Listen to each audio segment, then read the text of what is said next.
And so guess what happened? Elli's confidence goes through the roof. Like, oh my gosh. Totally. See, but here's a perfect example. Effective communication opened a door that would not have been without effective communication. Hello, everyone. We are Greg and Jacquie Francis, and welcome to High Performance Parenting, where our passionate goal is to encourage you to raise champion children in a crazy world. Every week, we will bring you multiple episodes from our extensive experience of raising our six happy, healthy, successful, godly kids who are confidently equipped to win big in life. We deeply believe that any parent who is provided with the right knowledge and continuous support can raise amazing kids. And when they do, all of our futures get better. If raising up future generations of absolute champions matters to you as much as it does to us, here's how you can contribute. Like and share this podcast with everyone you know. And together, let's embrace this journey of raising champion kids in a crazy world. Hey guys, welcome back. Excited to chat with you guys today. One of the things that we want to chat about, because we get asked about it quite a bit, and maybe you guys are in this season because we remember being in this season, is how do we encourage our children to speak up, look people in the eyes, communicate effectively, feel confident, and not kind of grab our leg, turn away, shy away from communicating with people. And so I like to tell you that none of our kids have ever been shy. They always wanted to talk. I'm just kidding. Yeah, right. No. They just, they were born communicating. Yes, they came out communicating well. Microphone in hand, right? Right? Just ready to just share with the world. Yes. No, I wish, but that wasn't the case. All of our kids at some point tried to shy away from communicating with people. You probably all can relate. I know many times we will be out and about at a park, maybe going to an event, birthday party, whatever it may be, meeting new young kids. And, you come up to a little kid and you say, "Hi, what's your name?" "My name's Miss Jackie." And they'll kind of just look around, maybe turn towards their parent and won't say anything. And then Hunter will be like, "My name's Hunter." And she'll be like, tapping the person on the shoulder, "My name's Hunter. What's your name?" And, we've all been there where the kids just kind of don't want to say anything. Mm-hmm. Right. So, when you take it from kind of when they're really small, how do you start this process of teaching kids to communicate effectively? Well, I'll tell you, I think it starts with mom and dad recognizing that if you're going to be successful in almost anything, I don't care if it's something to do with school. I don't care if it's trying to be a leader in a sport.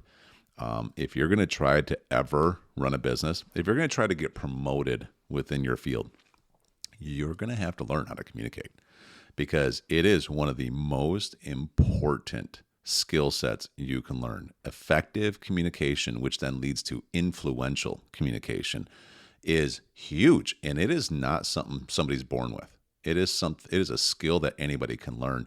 And I know this because I grew up really not being taught how to communicate well at all. And it just never was a priority in my household. And so as I would start pursuing different things, whether it was getting into engineering school, one of the things that I would struggle the most with would be anything that had to do with having to do a presentation or anything like that, right? Even at work, I remember I would be the guy who would try to almost sign up for the behind the scenes engineering everything because I was too afraid and didn't have any confidence in my communication skills. And then of course, I get in a network marketing business and you have to learn how to communicate there because it's a lot of leading and recruiting, et cetera. And that's where my journey really began, of being forced into positions to learn. But then I started studying it, but it wasn't until I was 27 years old that I even tried to start a journey of learning how to be a good communicator. And I feel like I've come so far since then that it gives me so much confidence that it doesn't matter where anyone starts, you can learn to be a great communicator. But the point is, for our kids, one of the things that really motivated you and I to really help our kids early on learn how to communicate effectively is how much we saw when we learned how to communicate effectively, it advanced our life. Opportunities started showing up that never would have before. We are invited to speak. We are invited to teach. We are invited to lead. We can coach. We can do so many things that we could have never done without effective forms of communication. We can negotiate. We can cast vision. There's so many. You and I have a better marriage because we can communicate well. Like it's every single layer. So because mom and dad get a hold of this matters, now we start building it into their kids. Instead of having that, boy, I wish someone would have taught us when we were young mentality, it's like, yeah, we do. Why don't we do it for our kids? Why don't we start them early? Why don't we get our kids a point where they're never afraid to speak in public? They're never afraid to shake someone's hand and, have a conversation eye to eye. But it's the foundation. So if you're a parent out there, I want you to just realize that even if you currently struggle with communication, just recognize how important it is. Start working on it for you and with your kids, because it'll help create promotion in your life more than we can probably even describe. Wouldn't you agree? Yes, I totally agree. I think that one of the most important things we can do today is learn how to be effective communicators so that we can go out there and achieve whatever it is we want. Typically, no matter what your skill set is, if you can't communicate well, you're not going to be put in the position to take on maybe the job opportunity or the business opportunity you want, or even the opportunity to maybe lead in smaller arenas, or large arenas, actually, if you can't communicate well. So I think it's something that all of us have to work on. Nobody's born with it. It's a skill that we develop, and some people grab a hold of it and others don't. But I will tell you, early on in life, one of the biggest things that we taught our children were the importance of really looking people in the eye, really speaking up, feeling confident in yourself, so that people didn't have to keep asking you, I'm sorry, what'd you say? Right. What'd you say? So how did we do that? So a few simple things that we did is when they were really young, when, they were starting to walk and people would ask them, what's your name and stuff like that. I mean, we would practice at home. First we'd practice at home. And if they were confident at home, I'd be like, I want you to do that just like that when we go out and meet new people, because they want to hear your name. They want to know who you are. So the kids would, oh, okay, and so we would, encourage them. And then when we were out in public. So I just want to be really specific because I think this helps people so let's just say, you have 2-year-old probably, and say it's Hunter, and so we'd be like, so Hunter, what's your name? And she'd say, Hunter Grace Francis, right? She'd say it. I'd say, okay, can you say it a little bit louder? Yeah. Hunter Grace Francis. And I'd be like, okay, can you look at me when you say it? Mm-hmm. Hunter Grace Francis. And all of us would be like, yeah, that's the way to do it. Nice job. That's the way. And then probably another day or two later, hey, Hunter, what's your name? And she'd say, Hunter Grace Francis, and start looking in the eyes. And then we would say, the next time that, say, a family member or friend came over, and they'd be like, hey, little girl, what's your name? Right? And she would say it. Well, if she didn't look him in the eye, she didn't say it loud, we would do that kind of gentle correction again and then celebrate when she did it right. And before you know it, this is just how she did it. Right? Mm-hmm. But I mean, like that, I think sometimes you and I, we almost take for granted how much energy we put towards things because we're just so used to doing it. And I think the average parent doesn't understand all that. I think sometimes they can sit there and think, I don't know why my kid just mumbles. Like, I don't really know. The reality is your kid just mumbles because they've never been taught not to mumble. And I mean, when I say taught, I mean not just told one time. I'm talking like, this is the way we do it, so we're always going to do it this way. And if they don't do it that way, you give that gentle correction, and then you celebrate it when they do it right. Right. And so that process is so vital. So go ahead. Yeah. I mean, all that is exactly what we did. That's true. And I think the other part is we never spoken to them that they were shy. So as soon as they shied away, maybe we were in public, I'd come down and look at her in the eye. I wouldn't correct her from up top. I'd come down and be like, Hunter, we were practicing the other day. I want you to say it like you did the other day when we were practicing it. Then maybe she'd say it a little louder, and I'd be like, good job, hon. But I would never sit there and be like, oh, she's just shy. No. She's kind of shy. Or he's shy. He's shy. Or, you know what? She's not comfortable talking in public, or she's not comfortable. Like, we never spoke that kind of negativity over our kids, number one. And number two, that's taught. Like, that is taught. Being shy and all that stuff is like, if you speak it into them, they're going to start acting shy. They're going to start acting nervous. So we would just be like very confident. And what we would do also is help make sure that as they were doing this kind of stuff, that we put them in more environments to keep practicing. The more you're practicing this kind of stuff, the better you feel about yourself, the more you want to do it. I mean, numerous times, if I saw the kids and they were playing and they weren't answering questions that maybe another friend was asking, or even an adult would ask, like, hey, how old are you? And they would just stare at them because they didn't feel like it. I'd come down to their level again and be like, hey, honey, you know how old you are. He asked you a question, right, or she asked you a question. Can you please answer that for me? And if they wouldn't, I'd be like, they're 9 years old, or they're 6 years old, or they're 2 years old, whatever the case may be.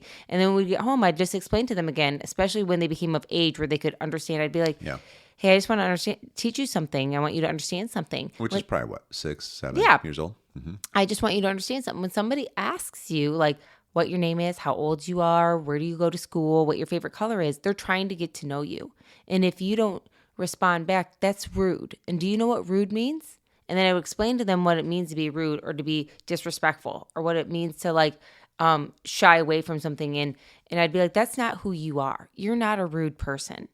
You're not shy. You love to speak and laugh and have fun with all of us. I want other people to see that on you when we go out. So can you please speak up and answer them? You know? And today, I mean, like, we all help each other, because there are times that people are still nervous. I mean, even the big girls will be like, I'm really nervous. I'm going to try out for this tennis team. I don't know anybody right now. I'll be like, okay, let's go over this again. Remember, you're going to want to go up and talk to the coach right away, introduce yourself right away, speak up so they remember your name, you know, like, be assertive. And they're like, okay, so this is what I will do. I'll probably go up and do this. Or sometimes they'll be like, I don't know any of the girls and I don't know what to talk about. I'll be like, okay, well, what's some ideas at your age that you think other, you know what I mean? We will still go over stuff, because it is important to help set our kids up to be the best version of themselves. That's right. Yeah, I mean, I can think of a million examples. Probably, maybe we'll go through some of this more in the future, but you know, I can think of Elli recently with cross country, and what an opportunity. So the Chrissy and Drews got to be in cross country last year, 6th through 8th grade. Elli was only 5th. She's like, kind of felt a little left out. She didn't have any sport to do. I'm like, well, maybe you can ask her if ask the coach. Ask Coach, I think it's DeVore. Ask Coach DeVore if she can allow you on the team. And we didn't know how it would go, because you didn't know if they had all the rules and you had to, like, specifically be a 6th grade or whatever. And we practiced this. She's like, well, so what should I say? And I helped her, craft what she should say, and it was something to the extent of, you just go up to her, and your cute little redheaded eyes and your freckles on your face, or your redheaded hair and your blue eyes and your freckles in your face, and just look straight up at her, 'cause she's really teeny, and just say, Coach DeVore, my name is Elli Francis. My siblings are Drews and Chrissy. And I just wanted to ask if you would allow me to be able to practice with your cross-country team. Mm-hmm. I expect in the future I'm going to be one of your best runners, and I'd love to get a head start this year if you'd allow me. And, she wrote that down, and then she practiced it. Mm-hmm. And I remember she was going to do it in like 4 days, and she would come up, and every time I'd see her pass by her in the house, somebody like, okay, say it to me. And she'd say it. And by the time it came around to it, she had it down. Right. No. And so I remember her going up in that little practice and standing over there. I mean, I was sitting in the car watching her do it. You know what I mean? She's outside with the rest of the team. It was practice about ready to start. And that coach looked at her and literally didn't know what to do other than just say yes. Like, there's no, because it was so well sincerely communicated. And so guess what happened? Ellie's confidence goes through the roof. Like, oh my gosh. Totally. See, but here's a perfect example. Effective communication opened a door that would not have been without effective communication. Right. Well, and that's another example of how important it is to make sure that you're working on your communication skills, because not only do you have to be able to communicate it via your words, but we have taught our children also how to write effective communication, because whether they're sending an email to their coach about something, or whether they're, communicating with their tutors, their school tutors, or whether they're communicating with someone that wants to buy a product from them, from their business, learning how to effective communicate is like one of the number one things you can do to allow your children to advance in ways that maybe you didn't even know were possible for them. Right. And I look through the years now, and, one of the best compliments people say all the time is how great our kids communicate, how wonderful they are at looking people in the eye, how confident they are when they walk in a room. And it doesn't come from just naturally feeling that way. It's doing it even when they didn't feel comfortable. It's doing it and sometimes messing up a little bit. It's doing it and us standing next to them and be able to kind of help facilitate the conversations. Right. And now they're thriving because of it. Communication is what was great is, even with the Elli example, is like she gets in the team, she's out there practicing, she's trying her best, but she's teeny, so she's doing her best. But then guess what? She wanted to be able to practice in a track meet. Yep, right? She did it. And so we had to go through this whole process again. She did it. Hey, can you go up to her and say, Coach DeVore, I was wondering, would it be okay if I actually was able to play or actually be able to compete with the team? And she said, I promise you I'll give my best and I will not let you down, coach. Mm-hmm. That's what she said. Yeah, and she did great again. And what they do, they went and got her a jersey.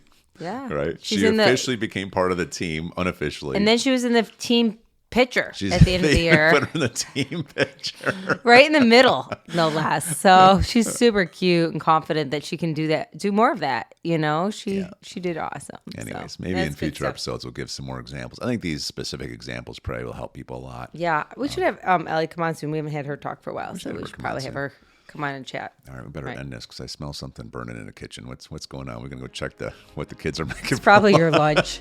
Probably. We better go check. All right, see you next time, everybody. Hey, everyone. Thanks for listening, and thanks for your love and support. We hope that today's episode added tremendous value to you and your family.